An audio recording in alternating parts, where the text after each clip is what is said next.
Assalamualaikum warahmatullahi wabarakatuh. Di sini kami akan menjelaskan tentang ketahanan nasional Indonesia. Ini adalah anggota kelompok kami. Yang pertama ada saya sendiri, Asyarallah Ugama. Yang kedua Farah Fauziana. Yang ketiga Sari Istiqomah. Yang keempat Silva Maisyara. Kelima Dewi Sakita. Keenam Neti Tri Puspitikasari. Aryesta Putri Bajeng, Arfiani Kusmila, Ahmadiyah Wanaki, Sabta Mukaroma, Yeni Aprilia. Pengertian dan sejarah ketahanan nasional Indonesia.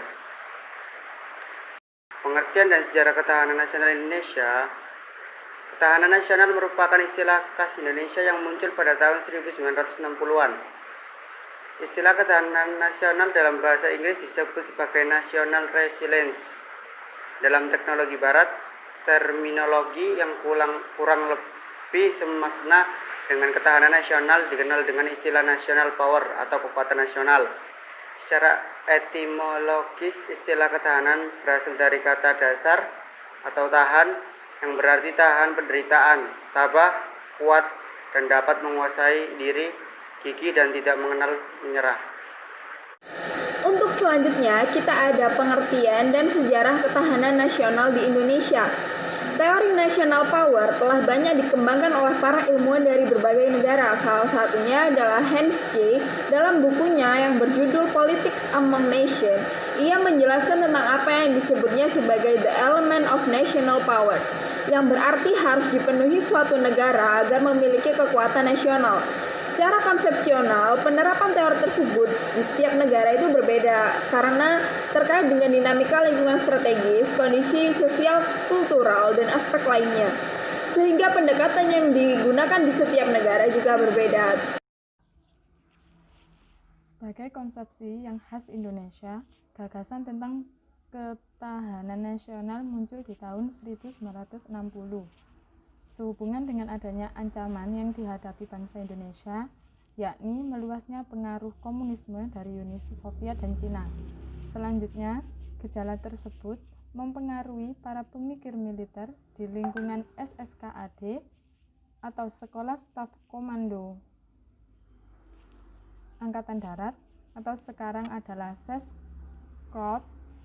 Mereka mengadakan pengamatan dan kajian atas kejadian tersebut tahun 1960-an.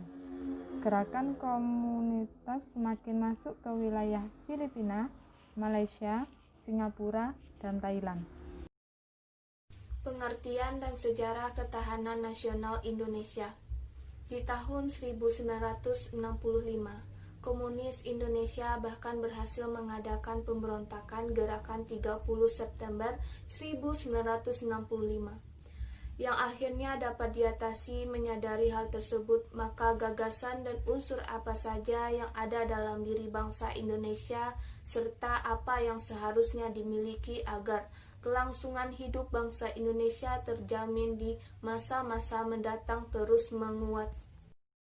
Pada tahun 1968, pemikiran tersebut dilanjutkan oleh Lembaga Pertahanan Nasional.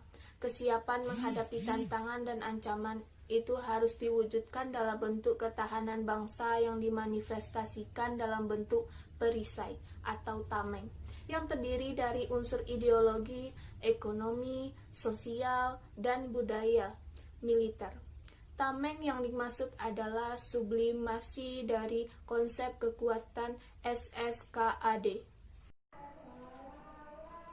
Secara konseptual, pemikiran Lemhanas merupakan langkah maju dibandingkan sebelumnya, yaitu ditemukannya unsur-unsur dari tata kehidupan nasional yang berupa ideologi, politik, ekonomi, sosial, dan militer. Pada tahun 1969, istilah ketahanan nasional yang dirumuskan sebagai keuletan dan daya tahan suatu bangsa mengandung kemampuan mengembangkan kekuatan nasional yang ditunjukkan menghadapi segala ancaman yang membahayakan kelangsungan hidup negara dan bangsa Indonesia. Dan dari sini kita mengenal konsep ketahanan nasional Indonesia, yakni tahun 1969. Tahun 1969 dan 1972. Pada tahun-tahun selanjutnya, konsepsi ketahanan nasional dimasukkan ke dalam garis besar haluan negara, yaitu GBHN, yakni mulai GBHN 1973 sampai GBHN 1998. Saya akan menjelaskan unsur-unsur ketahanan nasional. Yang pertama, penduduk. Tanpa adanya penduduk, sebuah negara mustahil mencapai tujuan nasional karena sebuah bangsa pada dasarnya merupakan sebuah kelompok masyarakat yang bergerak bersama mencapai satu tujuan. Yang kedua, wilayah. Tanpa adanya wilayah, negara dan bangsa akan kehilangan identitasnya. Yang ketiga, sumber daya alam. Sumber daya alam merupakan salah satu senjata utama dalam mempertahankan diri di bidang ekonomi serta menjaga harkat dan martabat suatu negara, terutama dari intervensi asing. Yang keempat, ideologi. Ideologi merupakan senjata sebuah negara yang menyatakan identitas dirinya dan menjadikan berbeda dengan bangsa lain yang menjadikannya unik. Pendekatan Astagatra dalam ketahanan nasional yang merupakan pendekatan kehidupan nasional sebagai sistem yang terdiri dari 8 gatra yang saling mempengaruhi satu sama lainnya. Astagatra memiliki sifat yang sangat kompleks. Astagatra dibagi menjadi 2, yaitu aspek alamiah, Trigatra, dan aspek sosial, Pancagatra. Aspek alamiah merupakan sesuatu yang sudah melekat pada negara, yang terdiri dari letak geografis negara, kekayaan alam, keadaan, dan kemampuan penduduk. Aspek sosial, Pancagatra, terdiri dari ideologi, politik, ekonomi, sosial budaya, pertahanan, serta keamanan. Untuk memahami fenomena sosial dan alam maupun untuk memecahkan permasalahan yang ada di dalamnya, diperlukan pemahaman mengenai interaksi dari berbagai unsur yang membentuk fenomena atau permasalahan tersebut. Aspek kehidupan manusia sosial sebagai gejala atau fenomena sosial dapat kita pahami dari interaksi dengan lingkungannya. Manusia dengan segala potensi yang dimilikinya, seperti akal dan perasaan keterampilan saat berkomunikasi, untuk keberlangsungan hidupnya mendapat tantangan dan berinteraksi dengan lingkungannya menghasilkan kebudayaan. Dengan kata lain, manusia dengan potensi yang dimilikinya itu memungkinkan manusia menjadi manusia budaya. Sebagai manusia budaya, ia melakukan hubungan dengan lingkungannya. Contohnya, 1. Hubungan manusia dengan Tuhan, mewujudkan kehidupan bersama. Yang kedua, hubungan manusia dengan manusia secara individu dan berkelompok, mewujudkan kehidupan sosial dan masyarakat. Yang ketiga, hubungan manusia dengan kebutuhan dalam hidup sehari-hari terwujud dalam ekonomi. Yang keempat, hubungan manusia dengan rasa aman terwujud dalam bentuk pertahanan dan keamanan. Contoh-contoh tersebut merupakan pemetaan atau pengelompokan aspek kehidupan yang sangat luas dan sebenarnya terkait satu sama lain. Karena luas dan kompleksnya aspek kehidupan itu, maka untuk memudahkan kita dalam pengkajian dibuat model dari aspek kehidupan tersebut. Model adalah penyederhanaan dari keadaan yang sebenarnya tanpa menghilangkan ciri-ciri asli hasil dari pemetaan itu.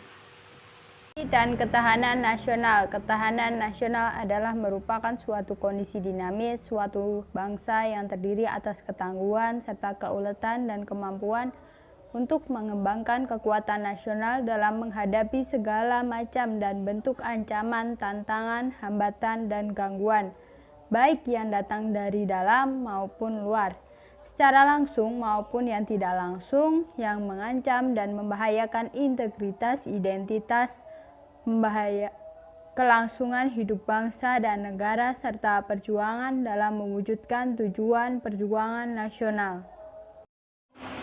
Analisa kasus tentang pengaruh globalisasi terhadap ketahanan nasional Indonesia dalam aspek sosial budaya.